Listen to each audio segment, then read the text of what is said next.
Hey everybody, welcome back to Sarah J. Awesome. Today I planned on releasing a review of some LED lights for my Tesla. That's been a total nightmare, so I basically given up. If you're looking for a juicy, crazy, dramatic, intense family vacation, a mom alone in LA with 5 kids, losing her freaking mind, then this video is definitely for you. Let me just break it down for you.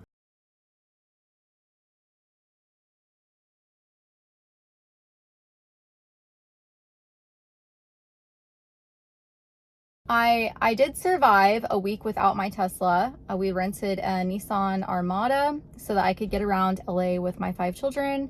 The gas prices are insane in California. I hear about it all the time, but it's like, you don't really believe how insane they are. Oh my God, I was so happy to come back home and be driving my car around again and not have to pay for gas. I saw so many Teslas as rental cars, which was super, super cool. They had Tesla wall chargers, like in a long line to charge all the Tesla rental cars. I was like, dang it, I wish I would have tried to rent a Model X, but that didn't happen. So the plan was to take a train from Houston to LA. Basically, we would leave late Monday night at around 5 p.m. from Houston on the train. And then we would be on the train all day the next day on Tuesday. And then the following day on Wednesday morning, we were supposed to wake up in LA at 5 a.m. And then from there, we were going to take an Uber to get a rental car and then do what we wanted to do. I have been on a train once before, but my husband and I got a bedroom. I definitely do not recommend that. It was not worth it for the extra money. I hate the bathrooms on the train. That's my #1 complaint. I love sitting in the train seats and looking at the view. It's absolutely beautiful most of the time, but nothing worked out like it was supposed to. First off, my husband and my son could not get a refund on their seats. So we paid for 8 seats on the train that were all together. And we told the conductor basically that we paid for 8 seats, so we planned on using those 2 other seats for luggage and for the kids to stretch out so they could sleep more comfortably. And the conductor told us he gave our 2 seats that we were not occupying away to another couple. You have plenty of room to kind of lay your seat back and stretch your legs out completely, even if you're 6 foot tall. And there's a little bit of a recliner to the bottom of the seat for your feet. You do have a curtain on your window that you can close to help you sleep. I'll get to that later. Not always. You leave Houston, and then the first night you get into San Antonio. And we were supposed to leave San Antonio at 1:45 a.m. And most people were trying to sleep, but where my daughter and I, actually where my whole family was, me and my kids, like I said, there was no curtains on the right side, so we couldn't close anything there. And there was a spotlight coming in the window directly in our faces the entire time we were sitting there, so we couldn't sleep. And then I saw an ambulance pull up to the train. EMTs get on board, so obviously someone was having a medical emergency that they had to tend to. I talked to 2 different people off the train, and that got a little weird. Then I went back to my seat, and me and my kids basically stayed up the whole night trying to figure out what was going on and talk to people, but nobody knew anything. So when you ride coach, the only place that you can get food is the snack car, and there is a person in there selling you the food in the snack car. So at about 6:45 the next morning, we were still not moving from San Antonio. And I went down there and I gave the guy a decent tip, and I asked him, what the heck is going on? Like, why haven't we left San Antonio? And he told me that basically our train was waiting on another train with passengers to meet us in San Antonio. And that train was supposed to give us 2 train cars that they were going to hook up to the back of our train and also give us passengers. And that train that we were waiting on got stuck behind another train that had derailed and come off the tracks. So I was getting all my inside information from the snack car guy. We left about 8:30 the next morning, and we were supposed to leave at 1:45 in the morning. Then at that point, basically all hell broke loose and everything went downhill from there. They finally came on the intercom and they told us that they were sorry they were running about 8 hours behind, then told the passengers that if they were headed north after LA, then their train had basically already left them that was waiting on them, and Amtrak was going to put people on buses for free to basically ship the people further north so they could meet up with another train. So I was thankful that my kids and I were getting off in LA and we were not going to have to deal with that craziness, because If I had to get on some random bus from there and just like depend on Amtrak to pay for it and us to get off at the right spot, I'm pretty sure I would have had a mental breakdown at that point, especially going on 20 minutes of sleep from the night before. Then from there, they told us that people that were supposed to be getting off in Palm Springs at that train station were not going to be able to get off there because the train track at the station and the entire parking lot was under sand. I guess they had a huge sandstorm. We actually saw that there was like a sand landslide that had knocked over trees and power lines and all kinds of crazy stuff right next to the train track. A couple hours after that, we were going up a hill super slow, like 4 miles per hour. Then they came over the intercom and told us that we were going super slow because we had apparently lost an engine. So that was pretty shocking. And my son and I contemplated hijacking the train and going faster until the second one blew up and see how far we could get to LA. The night before, when we were stopped, I had gone to one of the public restrooms. There's basically, I think there's like 6 public restrooms in our car. I noticed that the first one I went into, there was like blood all over the place. And I totally freaked out. I was going around whispering to all my kids in their ears, like, don't go to this bathroom. There's blood everywhere. I get to my last child, the 5th one, my littlest one. And he's like, oh, don't worry, Mom. It's fine. That blood is from me. I lost my tooth last night at 4:30 in the morning. So I'm like, oh, thank God. After we lost one of our engines, the snack car completely ran out of food. 100% of everything. There was no food left at all. They decided to bust out the emergency food, which was a tiny little bottle of water, a little bag of Cheez-Its, canned beef stew, which was actually the best thing that we'd had on the train in 2 days, and some rice that they had steamed and put on top. So that was pretty interesting that they actually had all the people lined up for the train. You had the regular coach people, and then you had the people in sleeper cars, and we had to line up like an assembly line and go get our food like a soup kitchen, essentially. The second night, I actually was able to get a little bit of sleep. I slept for 20-minute intervals for about 4 to 6 hours. I was basically just passing out over and over again. And at one point, my head was hanging over the side of my chair into the aisle. And when some new passengers got on, this lady hit me in the head with her luggage. And it was actually pretty hilarious. I was totally out of it and she felt horrible. And I was like, it's fine. Like, don't even worry about it. I didn't even feel it. But in my head, she did hit me pretty hard. And apparently one of my kids did see that happen, so he was making fun of me the next day. So yeah, that was our experience on the train. 10 out of 10, do not recommend unless you are single and have absolutely no timeline at all.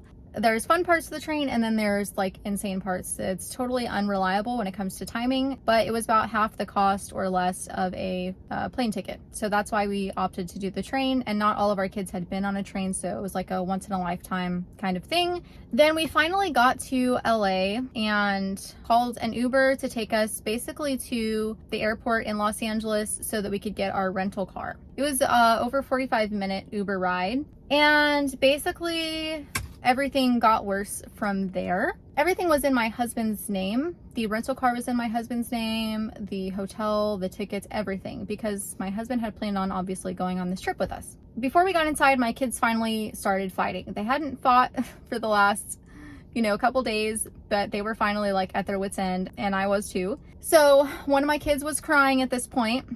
The other kids were fighting with that kid. And I was trying to get everyone to just calm down so I could get the freaking rental car. Then a second mask got broken before we even got in the rental place. So I told the youngest child that he could not wear a mask at that point because I didn't have one for him.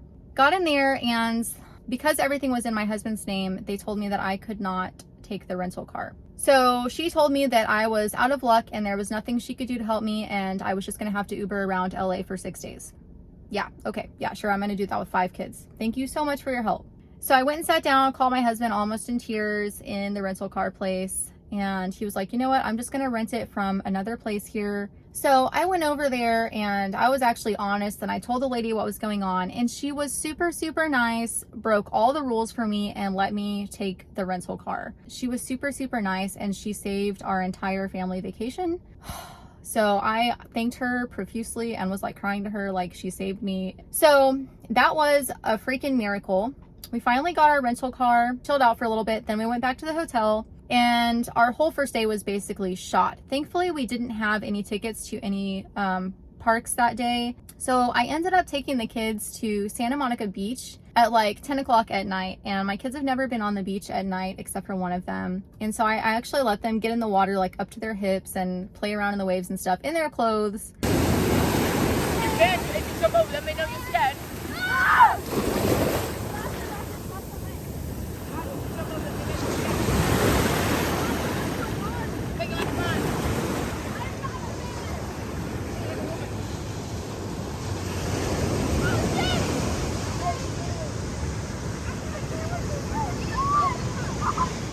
The kids had a blast though. They thought it was the coolest thing ever being at the beach at night. Then the next day we went to Universal Studios, which I highly recommend. We love Universal Studios. And after Universal, we always go to this sushi place right outside of the amusement park. And that's called Wasabi. And they have the best sushi and the best miso soup. So we ate there. We had an absolute blast at Universal. I highly recommend going to the Simpsons part of the amusement park, and then you go into Moe's Tavern or something like that, and you get a flaming Moe. The kids absolutely love it, and it's basically orange Fanta on top of dry ice, and then it makes it like bubble and boil. It's supposed to be from a scene in The Simpsons where Homer Simpson went in the bar and then he poured a whole bunch of different liquors into a glass and then lit it on fire. I spent $1 million on magic wands in Harry Potter World, and the kids basically got to do everything that they wanted to do. I love Universal. Then the following day we went to Knott's Berry Farm, which is another amusement park. So at Knott's Berry Farm, one of my worst fears happened, and I lost my youngest child in the amusement park. Basically, the lines were about 2 hours and 45 minutes for a ride. He left and went to the restroom. He's a very smart kid. He's 12 years old. I mean, I figured he'd be fine. When he was coming back from the restroom, he totally panicked and got a little bit lost and had to ask some strangers while he was on the phone with me how to get back to the ride. So that was total mom panic for a little bit. Then after that amusement park and all that craziness, we always stay in the Embassy Suites, which I love. Their hotels, they're very clean. They have amazing included breakfast every morning. It's a full buffet where you can get omelets made and everything. So we always eat there because that saves us like $150 alone on breakfast. But they were doing some remodeling. So our room was the last room next to the remodeled room. So we woke up to hammers and nail guns and all kinds of crazy stuff. So there was no sleep for the wicked in LA, none at all. We were living on basically no sleep for several days now. Finally decided, you know what, screw it, we're not gonna be able to sleep in. So we got up and I said, today we are going mountain hiking. The mountain hiking was my most favorite thing to do. I've never done it before. I was not going to leave LA without going up the Santa Monica Mountains to this one spot that I had found, which is the Topanga Lookout. And you basically go to the Topanga Lookout trailhead, you park your car there on the mountain, and then you hike another mile up to this spot where you can look out. It used to be a fire tower, like where they watch for fires, and it burned down. And people have come in over time and spray painted the slab, and it's just absolutely the most beautiful place that I've ever been in. That was pretty crazy as well. We got gas that morning, which is when I found out gas in LA is actually very, very expensive, just like everyone says, and they were not lying or exaggerating. It was insane. We saw Teslas everywhere in LA. It was basically like looking over and seeing a Ford Focus. Like, they are all over the place, which was super, super cool. And it's getting to be like that here in Houston, but not near as much as LA, of course. So that was pretty awesome to see Teslas just everywhere. Like, they're just meant to be there in the wild. We stopped at a gas station, used the restroom, because there's pretty much nowhere else to go to the restroom there at the base of the mountain that we went up. There was no guardrail and no shoulder going up this mountain. It's very, very windy, fairly steep.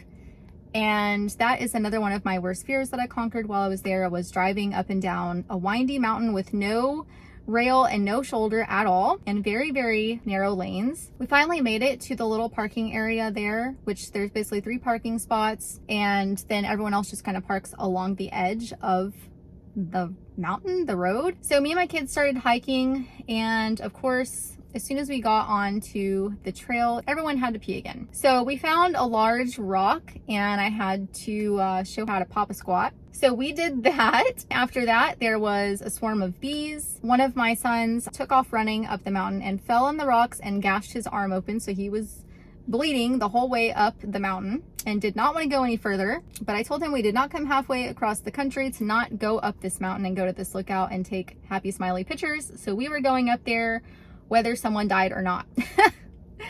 So we continued up this mountain. We finally made it to the lookout and it was absolutely breathtakingly gorgeous. Also, I forgot sunscreen. That was the one time. We all turned into little rednecks on that mountain.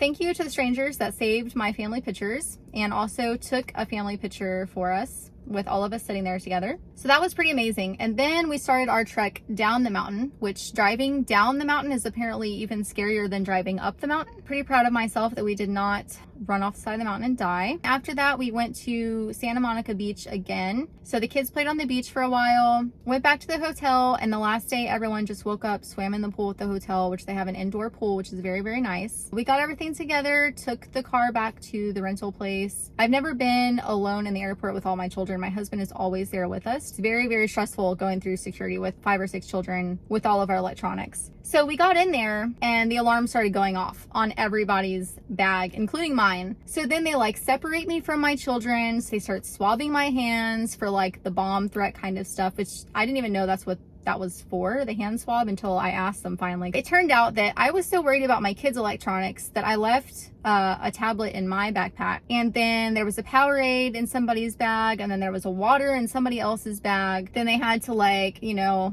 check me with the wands and all this other crazy stuff. And then I finally like calmed down from having a panic attack and I look around and we're literally the only people in the security area, like at all. Like there's no one else going through the airport at this time. And I'm like, why was I even freaking out? But it's normally very, very busy there. And the security guy was being super, super nice, TSA. And he was being super nice and answering all my kids' questions they had about security and all kinds of crazy like bomb stuff and weapons and all these other things. And I'm like, oh God, Lord have mercy. So they let us through, took all the stuff out of our bags that was not supposed to be in there.